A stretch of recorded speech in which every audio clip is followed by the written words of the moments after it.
Boa tarde novamente a todos. É a segunda vez que nos calha esta tarefa, mas é com gosto. O painel foi rico, os painéis foram ricos. António, tens a tua nota de 10 euros no bolso? É que vamos Já gastei. Já gastaste. É um pouco nós organizarmos, pensarmos nessa síntese, para olhar, porque é muito rico o painel e mais que a descrição. Tiveram todos a assistir, mesmo que não tiveram a mesma oportunidade. Organizarmos de alguma forma a nossa leitura, olhando para um lado, para uma análise da situação, que nos leva a uma leitura do que é o sucesso e o insucesso do ensino superior, e, por outro lado, para o que é que isto nos traz para o desenho das políticas públicas e também das políticas institucionais. Sem demoras, não é, António? Queres pegar a primeira linha das oportunidades, incertezas e ameaças? Sem demoras, nós tínhamos muito mais coisas a dizer, porque a tarde foi extraordinariamente rica. Mas sem demoras vamos pegar na primeira linha da nossa análise, oportunidades, incertezas e ameaças. Oportunidades foram muitas as que foram vistas, ouvidas e citadas, desde logo a integração da inteligência artificial na educação. Avanços no conhecimento, avanços na investigação, avanços e aumento das literacias, mas também desafios, também possibilidade de responder a esses desafios, boas práticas ou má utilização, o que pode trazer-nos também incertezas e ameaças. Depois, também ouvimos, e pegando neste último painel, falar de pedagogias expressivas e metodologias ativas, das oportunidades que elas podem trazer para o sucesso, da importância também de explicitar e trabalhar com os estudantes aquilo que é necessário para que eles atinjam o sucesso. Envolvê-los, o envolvimento. Ouvimos falar também dos projetos de integração comunitária, das mentorias e das tutorias, do envolvimento de todos. E pego aqui na última ideia que ilustrei há pouco. Envolver todos no seu próprio sucesso. Trabalhar o sentido de pertença. Trabalhar numa base de sustentabilidade. Ouvimos dizer, e isso é uma oportunidade, que o sucesso não se esgota num programa. Que os programas têm que estar relacionados. Que as instituições podem e devem trabalhar, e isso é também uma oportunidade, em parceria. As instituições de ensino superior e outras entidades da comunidade. A propósito, eu gostava de dizer que ontem nas notícias foi divulgado que a Universidade de Évora hoje é assinar um protocolo com a AIMA para a integração de alunos migrantes, cujo propósito era a integração de alunos migrantes. É um exemplo, apenas. Também foi referido como oportunidade os apoios financeiros como fator protetor contra o abandono. Ouvimos dizer que não podemos deixar morrer os apoios financeiros e que havia menos abandono no grupo de alunos com bolsas. É também uma forma de promoção de sucesso e de luta contra o insucesso, ou de combate ao insucesso, melhor dizendo.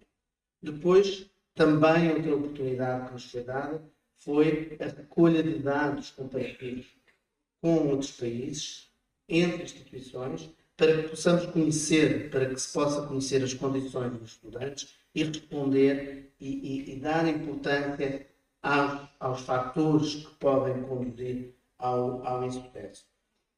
Programas de bem-estar é outra oportunidade. Programas promotores de bem-estar para estudantes e professores e também relacionando com este painel e intervenção da professora Luzia Lima Rodrigues sobre pedagogias expressivas. Ouvimos falar muito de inovação pedagógica, da importância da inovação pedagógica como uma oportunidade para a promoção do sucesso. O programa Impulso Mais Digital também foi focado por diversos oradores e disseram-nos que, várias vezes, nos disseram que a inovação pedagógica estava na agenda do ensino superior. Passando muito rapidamente, estou a demorar muito, não é, Conceição? Passando muito rapidamente para o domínio das incertezas, e vocês têm que perdoar este gosto amargo, dizemos do bom, que são as oportunidades para as ameaças, mas por vezes as ameaças também nos trazem oportunidades. Isto é tudo uma espécie de dinâmica. O sucesso é multidimensional, ouvimos aqui muitas vezes, e quando olhamos para o pormenor da obra de arte do artista Pedro Proença, que ilustra a imagem deste seminário, automaticamente somos levados a pensar que aquelas rodelas e aquelas espirais se relacionam umas com as outras num todo dinâmico que pode ser, de facto, o sucesso dos nossos estudantes. E como incertezas, falou-se do impacto dos choques exógenos, como a pandemia, na permanência estudantil e como causa de abandono. Eu pensei também, nós pensámos também no exemplo de crises financeiras que podem levar, de facto, a rupturas financeiras das famílias e dos estudantes e ocasionar o abandono. A adaptação institucional às transformações tecnológicas pode ser também uma ameaça, depende das utilizações, dos custos e das dinâmicas que a inteligência artificial nos trouxer. Outra incerteza que pode ter lugar tem a ver com as novas metodologias ativas em diferentes áreas disciplinares. Tivemos aqui o exemplo da matemática, não é? Como uma área disciplinar em que, à partida, a professora encontrou uma dificuldade no exercício das pedagogias expressivas. Pode ou não ser uma ameaça, mas também pode ser o caminho para múltiplas oportunidades. Passando depois ao território, eu já confundi aqui um bocadinho as incertezas com as ameaças, porque elas de facto tocam-se muito umas com as outras. Passando ao domínio das ameaças, elas podem ocasionar, como eu já disse, desafios. Uma ameaça grande é a amplificação das desigualdades sociais. A oportunidade de apoios financeiros é exatamente a resposta, ou é exatamente uma resposta, o desenvolvimento e manutenção de apoios financeiros para compreender as origens sociais dos estudantes, para compreender os grupos mais vulneráveis, para dar resposta às necessidades desses grupos mais vulneráveis, que estão em constante risco de abandono, quer sejam os trabalhadores estudantes, ou os estudantes internacionais, ou os estudantes de primeira geração, ou os estudantes com necessidades educativas especiais. Também uma outra ameaça que é importante responder é a redução da eficácia dos apoios. Os apoios têm que ser pensados. A oportunidade é de pensar, de facto, os apoios para que eles não possam ser em contextos de crise, para que eles tenham que ser, de facto, uma resposta nos contextos de crise. Finalmente, a integração institucional e social. Tivemos aqui uma intervenção que nos falou muito do papel das comunidades, da sustentabilidade, e é também uma ameaça quando as entidades, as comunidades, estão de costas umas para as outras e não se envolvem na resolução dos problemas de uma forma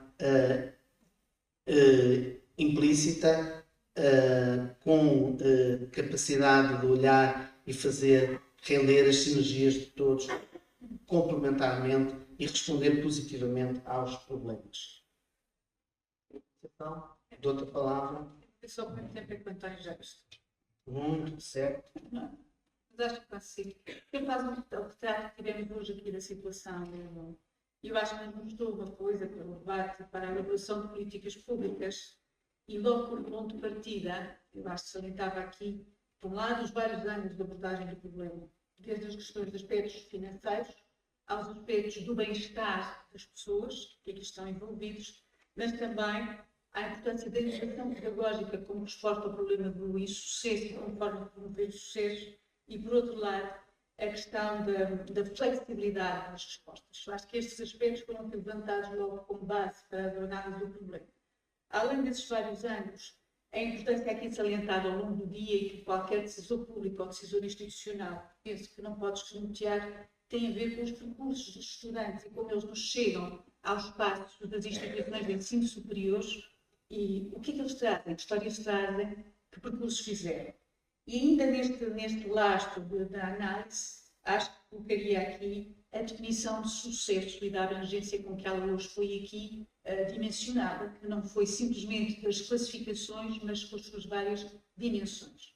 Isso em relação ao lastro de base, e olhando um bocadinho para a nossa teia, a nossa trama de análise.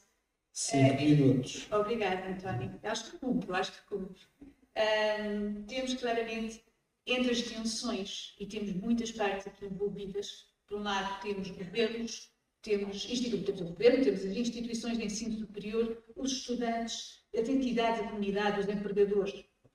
E hoje foi aqui falado às expectativas, quer da parte dos estudantes, quando iniciam um percurso, às expectativas da comunidade onde eles se inserem, dos empregadores, sobre que formação as instituições de ensino superior desenvolvem e ajudam estes estudantes a desenvolver para contribuírem de forma eficaz e valorosa para a sociedade em si. Claro que podia aqui chamar também a questão das tensões que temos entre políticas inclusivas, temos que pensar em políticas de inclusão, políticas de acesso, políticas de ação social, e essas questões têm que ser também conjugadas dentro das instituições de ensino superior com as condições de ensino que são proporcionadas, as escolhas pedagógicas por aí adiante. Pensando um pouco, e porque aquilo que hoje foi dito, claro que na elaboração de políticas há sempre equilíbrios que têm que ser encontrados, e cito apenas 3 deles. Por um lado, a expansão do acesso faz garantia do sucesso e do sucesso de qualidade. Isso é logo algo que está na elaboração da política, é um trade-off que temos de ter em conta. Saliento uma outra, que é entre políticas mais generalistas ou políticas mais específicas, mais apontadas para uma diferenciação, refletir de alguma forma, serem flexíveis à diversidade que temos no sistema. Salientava ainda nos trade-offs, talvez, a questão da transformação digital e do que isso representa de transformação para as instituições de ensino superior, para todos nós, em todos os espaços onde agimos no assunto. Das sinergias, o António foi aqui chamando, todas elas, quando falou de oportunidades, foi aquilo que nos foi dito aqui hoje, que claramente, e eu penso uma palavra no início, que é esta articulação entre o ensino, a investigação e o envolvimento comunitário, parece ser aqui uma colaboração positiva que dá frutos positivos em favor dos estudantes. Por outro lado, aqui salientável, não sendo exaustiva, a questão da inovação pedagógica como estando muito na base do sucesso, não é? Estar a demonstrar vantagens que nos foram dar. Eu acho que dentro destas complementaridades positivas, destacava ainda a questão da cooperação entre as instituições e os governos, por exemplo, olhando especificamente para o caso da IA, esta noção que nos trouxe o professor Bielica das frameworks para podermos trabalhar nos espaços, que é algo que nós não sabemos ainda como governar, não é? Esta questão, ter frameworks, ter uma discussão, ter uma colaboração entre instituições é extremamente importante. Não fui exaustiva, não fomos exaustivos, mas estiveram aqui connosco e viram isto muito bem. Para as políticas, eu acho que salientaríamos claramente, fazendo isto em vários pontos. Por um lado, reforço de apoios financeiros e a manutenção, a continuidade dos apoios financeiros como algo importante para garantir o sucesso dos estudantes, para a ajuda a garantia dos estudantes, do sucesso dos estudantes. Por outro lado, a criação de programas de tutoria e de acolhimento, e ainda políticas orientadas, a nível institucional e a nível geral, para o desenvolvimento de competências transversais, para a inclusão das tecnologias, para o domínio da inteligência artificial, várias áreas que podemos pensar. Por outro lado, a questão da formulação dos sistemas de avaliação usados no ensino e das metodologias, falámos aqui das metodologias ativas e expressivas, e ainda as políticas de inclusão para públicos, vamos dizer, não tradicionais, ou mais variados, mais diversificados. Porque falámos do acesso e como acesso como condição e dos percursos, juntar-lhe, por último, a questão de reforçar regimes de acesso que têm atenção aos diferentes percursos dos estudantes. Sem ser exaustivos, deixar aqui, acho que ficámos com muitos tópicos para debate. Acho que, mais uma vez, tivemos a sorte de intervenções excepcionais e acho que agora temos espaço para a nossa selecionamento. António, não cumpri, pois não? Muito obrigada a todos.